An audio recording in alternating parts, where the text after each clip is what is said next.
राहुल भाटी, चलिए कांग्रेस के पास कुछ मुस्कुराने को है, बीजेपी के पास भी मुस्कुराने को है, लेकिन आप किस बात पे मुस्कुराइएगा आज?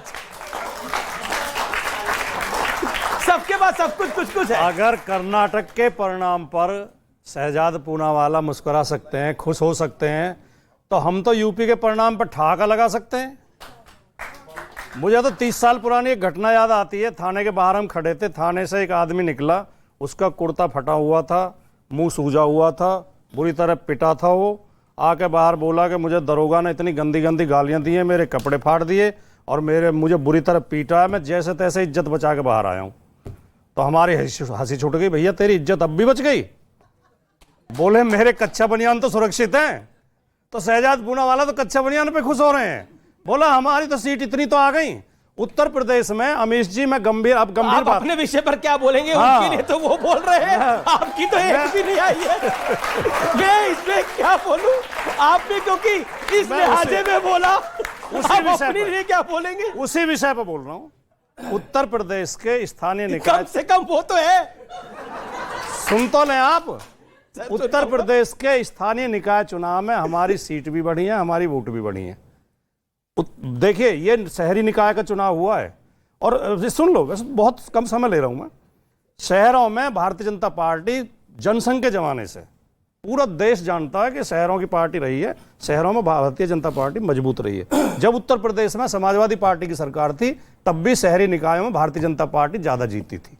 लेकिन हम पिछले चुनाव के मुकाबले, जो 17 में चुनाव हुए थे, उसके मुकाबले हमारी सीट भी बढ़ी है। एक सवाल, और पूरा उत्तर प्रदेश में, बस आखिरी वाक्य, पूरा उत्तर प्रदेश में समाजवादी पार्टी ही भारतीय जनता पार्टी से लड़ी है जी, कांग्रेस नहीं लड़ी है। अच्छा एक सवाल क्योंकि शहजाद को जवाब देना है, लेकिन एक पॉइंट है, बीजेपी नगर निकाय चुनाव जीतकर, नगर निगम चुनाव जीतकर, मेयर का चुनाव जीतकर, बीजेपी तो अंडरगारमेंट्स में है और समाजवादी पार्टी ये तीनों चुनाव हार गई है। मेयर के इलेक्शन उनकी 0 सीट है और आप पूरे कपड़ों के साथ है। ये जो आपने जो ये विश्लेषण करा, ये बड़े दिनों तक चलेगा सर, बड़े दिनों तक चलेगा। लेकिन ऐसा नहीं, अंडरगारमेंट्स में कर्नाटक चुनाव को लेकर मैंने कहा। अच्छा, कर्नाटक में हो रहे हैं, वो कह रहे हैं हम खुश हैं। शहजाद पूनावाला, आपकी प्रतिक्रिया, क्योंकि ये एक बात ऐसी बोली गई जो कि मुझे लगता है कि किसी सार्वजनिक मंच पर अवॉइड करनी चाहिए, लेकिन व्हाट इज योर टेक? देखिए ऐसा है कि ये बात सही है कि ये शहरी पार्टी नहीं है। समाजवादी पार्टी तो अंतर्राष्ट्रीय पार्टी है, अंतर्राष्ट्रीय पार्टी है, इसीलिए आज उनका ये जो देखिए, अब अमीश जी क्या मैंने अपनी बात राष्ट्र और शहर का अंतर मैंने किसी को नहीं किया। अगर ऐसे ही फॉर्मेट से चलना है तो रॉबर्ट वाड्रा के साथ इनको भी एक मंच दे दो। देखिए उत्तर प्रदेश के लिहाज में जो मैं कह रहा था ना, ईवीएम यहां पर बहाल, ईवीएम कर्नाटका में बहाल, परंतु अखिलेश के लिए ईवीएम का उत्तर प्रदेश में सवाल। उन्होंने इलेक्शन कमीशन पर लंबी आरोप की फहरिस्त लगा दी है कि ये इलेक्शन कमीशन जो है वो ठीक से काम नहीं कर रहा था, इसलिए हम हार गए। यहां पे बता रहे नहीं वोट शेयर बढ़ा है। अब एक झूठ तय करके आए ना, वोट शेयर बढ़ा है तो ईवीएम इलेक्शन कमीशन ठीक से काम कर रहा था, या इलेक्शन कमीशन ठीक से काम नहीं कर रहा था, वोट शेयर कैसे बढ़ा? कह रहे हैं कि बीजेपी के कपड़े उतर गए हैं इनडायरेक्टली। अब देखिए जो नग्न अवस्था में हो राजनीतिक रूप से, तो वो नग्न अवस्था में जो ऐसे ही इधर उधर घूम रहा हो उसके बारे में क्या ही बोला जाए। अब मुझे लगता है कि राजनीति में जो नग्न अवस्था में 14, 17, एक सेकंड सर, मुझे अपनी बात तो रखने दीजिए, 14, 17, 19, 22 और 23 में सारी जगह पे नग्न अवस्था में राजनीतिक रूप से, और अन्यथा ना लिया जाए वरना ये जाके इस पे भी शिकायत करेंगे। मेरा शहजाद से सवाल है, देखिए हमारे जो पीएम, हमारा छोटा सवाल, हमारे पीएम साहब हर जगह जाके करप्शन के बारे में बात करते हैं। जहां पे एलिगेशन लगे कर्नाटका सरकार पे, इनका मंत्री पकड़ा गया, 40% का कैंपेन हुआ, आपको नहीं लगता कि एक नैतिक उनकी जिम्मेदारी थी कि जो ईडी सीबीआई पूरे देश में काम करती है रैम्पेंट तरीके से, उनको कर्नाटका में जाके भी रेड करनी चाहिए थी? बहुत अच्छी बात है, मैं बताऊं, जब ईडी सीबीआई को घुसना पड़ता है वो तब होता है जब वहां की एजेंसी काम नहीं करती। हमारी तो खुद की एजेंसी ने उस एमएलए को पकड़ा था। दूसरी बात, पर मैं आपसे पूछना चाहता हूं, डीके शिव कुमार के ऊपर 2 चार्जेस है जो कोर्ट ने अभी तक निरस्त नहीं किए, क्या वो करप्ट है आपके लिए? पहली बात। दूसरी बात, जगदीश शेट्टर सुन लीजिए, जगदीश शेट्टर जिनको आपने बनाया वो हार भी गए हैं। जगदीश शेट्टर का ऑन रिकॉर्ड स्टेटमेंट है, सिद्धरामैया मोस्ट करप्ट पर्सनैलिटी इन कर्नाटका। बताइए क्या कार्रवाई करेंगे? देखिए बताइए कार्रवाई क्या करेंगे? मैं आप शहजाद, मैं आपको, आपने बोला कि ईडी सीबीआई वो हमारी एजेंसी ने काम किया, मैं आपको और दर्शकों को भी ये बता दूं कि ईडी के जो मुकदमे होते हैं मनी लॉन्ड्रिंग के, उसकी संस्था सिर्फ ईडी है। जो मनी लॉन्ड्रिंग होगा तब तो मनी लॉन्ड्रिंग का केस जो भारतीय जनता होगा वो तो एजेंसी करेगी। आप ये बोल रहे हैं, वही तो आप ये बोल रहे हैं कि जहां पर पैसे लेते हुए रंगे हाथ अभी इलेक्शन हर जो भ्रष्टाचार जो का विषय मामला हो गया मनी लॉन्ड्रिंग होता है। इलेक्शन के अब किस रिलेटेड, प्रकार के वकील है ये भाई? 2024 का हर आपको corruption लगता का है मामला मनी जो लॉन्ड्रिंग हो, कांग्रेस के तो हर नेता corruption को जो ED कांग्रेस के नेता investigate 2024 का बताइए खाब देख क्या रहे है बिना हैं, एक तर्क के? एक करके जो कांग्रेस के नेता 2024 का खाब देख रहे हैं, आपको लगता नहीं ये है राहुल खाब गांधी बहुत के वकील है भाई, बहुत ये बहुत उनको बहुत सजा बहुत दिलवा खाब देंगे। में खाब बहुत जल्दी नहीं है वो, क्योंकि रॉबर्ट वाड्रा भी अभी कह रहे थे कि 2024 की अब हम बात करेंगे। राहुल गांधी और वो है मोहब्बत की आंधी, और ऐसी आंधी चली है कि कर्नाटक से लेकर के उसके बाद महाराष्ट्र, उसके बाद मध्य प्रदेश, और इधर जो उत्तर भारत के अंदर ये आंधी राहुल गांधी की मोहब्बत की बढ़ती चली जाएगी, और जो नफरत के दरख्त हैं उन सबको उठा करके बाहर फेंक देगी। मुझे तो ये लगा आप बोलने वाले कि कर्नाटक से आंधी चली और उत्तर प्रदेश में तूफान आ गया। आपने देखा नहीं? आपने हिमाचल नहीं देखा? हिमाचल देखा ना? ओके शहजाद अच्छा निरंजन जी कुछ कहना चाह रहे हैं, एक सेकंड ये जवाब देना चाह रहे हैं। वो कह रहे हैं आंधी चली है लेकिन उत्तर प्रदेश में तूफान थमसा गया है थोड़ा। देखिए अमीश जी, 3 सवाल हैं। पहला सवाल तो जिस तरीके से कहते हैं कि सवाल मुझ पे छोड़ दीजिए, आप उनकी बात का जवाब दीजिए। नहीं, मैं उनकी बात का नहीं, मैं आचार्य जी से सवाल कर रहा आचार्य जी से सवाल है जी जी जी जी आचार्य जी से सवाल कर रहा हूँ जी कि जब कोई विपक्षी दल का बंदा भारतीय जनता पार्टी ज्वाइन करता है तो ईडी, सीबीआई और ये सारी की सारी गान गाया जाता है। पिछले 3 महीने के अंदर 47 भारतीय जनता पार्टी के कर्नाटक में लोगों ने कांग्रेस ज्वाइन करी, तो क्या ईडी सीबीआई छुट्टी पे गई हुई थी? मतलब उनको डर नहीं लग रहा था? रही बात अब लोकतंत्र, अच्छा राहुल गांधी की आंधी है ये नहीं, अभी दूसरा सवाल मेरा, जिस तरीके से कर्नाटक की जीत के ऊपर कांग्रेस खुशी मना रही है, तो अब राहुल गांधी जी दोबारा लंदन जाएंगे तो क्या अब उनको विदेशी ताकतों को ये नहीं कहेंगे ना कि भारत में लोकतंत्र स्थापित करने के लिए ये वाजिब सवाल है, ये वाजिब सवाल है। आचार्य जी, लोकतंत्र को तो कोई खतरा नहीं है अब, क्योंकि जब आप जीतोगे तो ईवीएम आपका पिटारा निकालेगा, एग्जिट पोल आपको जीता हुआ दिखाएगा, चैनल आपको जीता हुआ दिखाएंगे। अब तो सवाल नहीं है भारत के लोकतंत्र के ऊपर, जो गाहे बगाहे कांग्रेस पार्टी खड़ी करती रहती है। Answer that.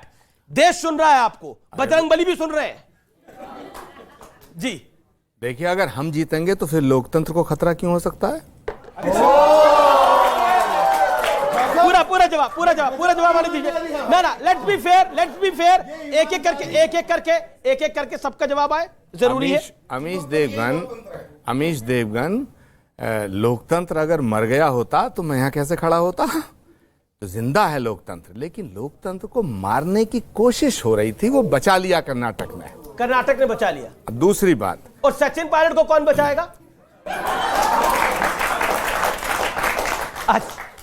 वो उसकी चिंता मत करो, वो एक दिन लेकिन कांग्रेस जीत गई है, लेकिन वो तो बेचारे सड़क पर है आज भी। नहीं, वो एक दिन मुख्यमंत्री बनेंगे। राजस्थान की जनता का प्यार उनके साथ है। और अशोक गहलोत जी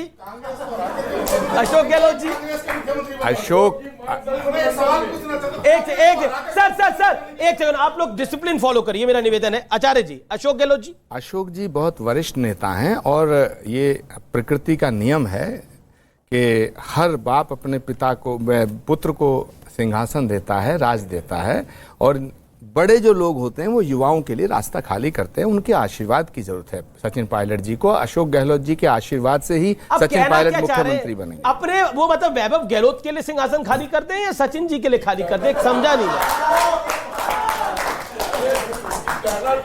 हम देखिए, पहली बात ये विषय आज की जो डिबेट का, वो कर्नाटक है। आप राजस्थान को क्यों ले जाना चाहते हैं? सचिन जी सड़क पर आ जाए, विषय वो भी है आज का। राजस्थान पे डिबेट करो, मैं उसमें अपनी बात को रखूंगा। अब मैं कहना मतलब कभी और राजस्थान की बात होगी। आपकी बात को मैं एग्री करता हूं आपकी बात से, लेकिन ये 2024 वाला ओवर कॉन्फिडेंस, संजय जी मैं आपकी बात आता हूं, ये 2024 वाला बिना जवाब लिए उधर चले। अच्छा बोलिए 30 सेकंड बोल लीजिए आप। अरे भाई, हमारा भी हक है। मैं कहना चाहता हूं जिम्मेदारी से, कर्नाटक की जीत जो है ये प्रियंका गांधी के संकल्प की जीत है, ये राहुल गांधी के त्याग और तपस्या की जीत है, ये खड़गे साहब के अनुभव की जीत है, ये DK शिव कुमार और सिद्धरमैया की मेहनत की जीत है, ये सोनिया गांधी जी के आशीर्वाद की जीत है, और इस देश के लिए एक संदेश है कि जब जब लोकतंत्र का गला घोंटा जाएगा, जब तक सत्ता के सिंहासन पर बैठे लोग अहंकार में चूर होंगे, तो जनता अपना फैसला नारा दिया था हमारे कार्यक्रम में आज से 15 दिन पहले, इन्होंने नारा दिया था कि सिंहासन खाली करो कि जनता आती है। एक सवाल पर जी जी जी, ये इतने लोगों की जीत के तो कई सारे पिता होते हैं। प्रियंका वाड्रा आज भी उत्तर प्रदेश की इंचार्ज है, तो उत्तर प्रदेश में हार किसकी है? बताइए आचार्य जी। जवाब सुनेंगे? उत्तर प्रदेश में जीत है योगी जी की, हार है मोदी जी की। अगर मोदी जी अगर गजब का तर्क है, यही गजबा है इनका। बताइए। क्योंकि उत्तर प्रदेश और कर्नाटक, जहां अमित शाह जी गए, जहां मोदी जी गए, वहां हारे। जहां ये लोग नहीं गए वहां जीते। तो मैं इसे योगी जी की जीत कहता हूं। और हाँ, कांग्रेस पार्टी हारी है, एक दो समाज पार्टी हारी है, समाजवादी पार्टी। और सुनिए, अब समाजवादी पार्टी को भी, बहुजन समाज पार्टी को भी, नीतीश कुमार जी की पार्टी को भी, ममता जी की पार्टी को भी, तमाम क्षेत्रीय दलों के नेताओं को हाथ जोड़ के मैं निवेदन करता हूं कि अगर 2024 में भारत की राजनीति के सिंहासन से बीजेपी को हटाना चाहते हो तो कांग्रेस का समर्थन करो। दक्षिण से उत्तर, उत्तर से दक्षिण, अटक से कटक तक अगर भारतीय जनता पार्टी का कोई मुकाबला कर सकता हो, सिर्फ कांग्रेस पार्टी। बड़ा इंपॉर्टेंट है, वरना कॉन्टेक्स्ट। ये कटक वाले ने तो मना कर दिया है, ओडिशा के जो कटक वाले हैं उन्होंने तो मना कर दिया है। अब देखिए, उन्होंने कहा प्रधानमंत्री के विषय पर अभी हमारे साथ विश्लेषक बैठे हैं, जहां पर ग्रेटर बेंगलुरु में प्रधानमंत्री जी ने स्वयं जाकर कैंपेन किया। वहां पर भाजपा की पहले 12 सीटें थी, 12 आउट ऑफ 32 थी, वहां पर भाजपा बड़ी है, 16 आउट ऑफ 32 हुआ है। मतलब कि जहां पर कांग्रेस का गढ़ माना जाता था, तो ये प्रधानमंत्री का प्रभाव है। मैं केवल इतना कहूंगा, 2024 को लेकर इतना कॉन्फिडेंट क्यों है? उसमें दो पॉइंट है इसमें। देखिए, एक तो अगर इनसे पूछा जा रहा था अब तक के चुनाव तक, तो ये कह रहे थे हम लोकल पे लड़ रहे, लोकल पे लड़ रहे, लोकल पे लड़ रहे हैं।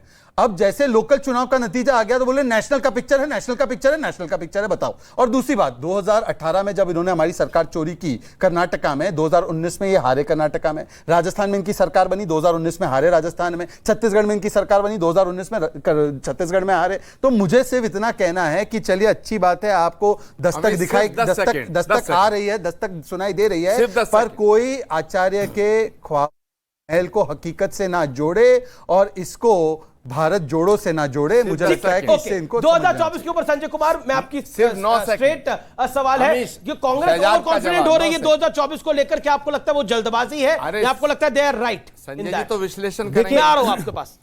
देखिए, कांग्रेस के लिए ये बहुत जरूरी जीत थी। इससे क्या फर्क पड़ेगा कांग्रेस के लिए? पार्टी के कार्यकर्ताओं का मनोबल बढ़ेगा, पार्टी के जो लीडर से जो भगदड़ मची हुई थी कांग्रेस में पिछले 1-2 साल में देखने को मिल रहा था, जिससे पार्टी को नुकसान हो रहा था, उसमें भी कमी आएगी।